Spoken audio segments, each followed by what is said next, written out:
ازيكم عاملين ايه؟ بتكونوا كويسين. ده الجزء التاني من منتجات تجيبيها اخر الشهر وانتي مفلسه، والتلات منتجات اللي هنتكلم عنهم النهارده سعرهم تحت ال100 جنيه، يعني اغلى واحد فيهم خالص مش هيعدي ال100 جنيه. اول واحد هنتكلم عنه واهم حاجه انتي ممكن تستخدميها في الدنيا، جسم شعرك كل حاجه، زيت جونسون. مش شرط ده اللي هو البينك، يعني اي واحد منهم، بس زيت جونسون تحفة وهيمشي معاكي في كل حاجة. يمشي معاكي في ترطيب الجسم، وهيمشي معاكي في حاجة كده انا لسه هجربها واقول لكم عليها ان هو هيمشي معاكي في ايه تاني. لكن ده اكتر اويل انت ممكن تستخدميه لجسمك، تحفة وترطيبه حلو وبيحبس الترطيب وحقيقي. وتاني حاجة برضو هنتكلم عنها هو المرطب بتاع الجسم ده. مبحبش اقول اسمه عشان اسمه مش مهم بالنسبة لي، بس كده كده هحط لكم صور الحاجة كلها في اخر الفيديو.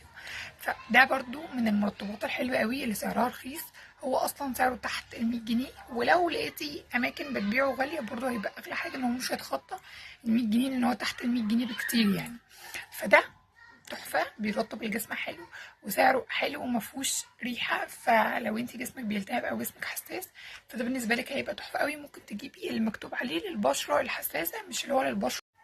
تالت حاجة حبيبي وحبيبي الناس اللي جنبينا وحبيبي الشارع والعيلة كلها،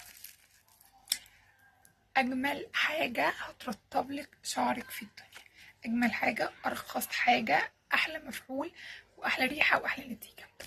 بجد عايزة ترطبي شعرك انت اخر الشهر ما معكيش اي فلوس، وعايزة تجيبي حاجة تقعد معاكي وترطبلك شعرك وتسيب فيه ريحة حلوة وكميتها حلوة، ده بصوا هو ميت، المفروض غير شوية دول هما اللي حيينه ومخليينه واقف كده، بس هو حرفيا ميت.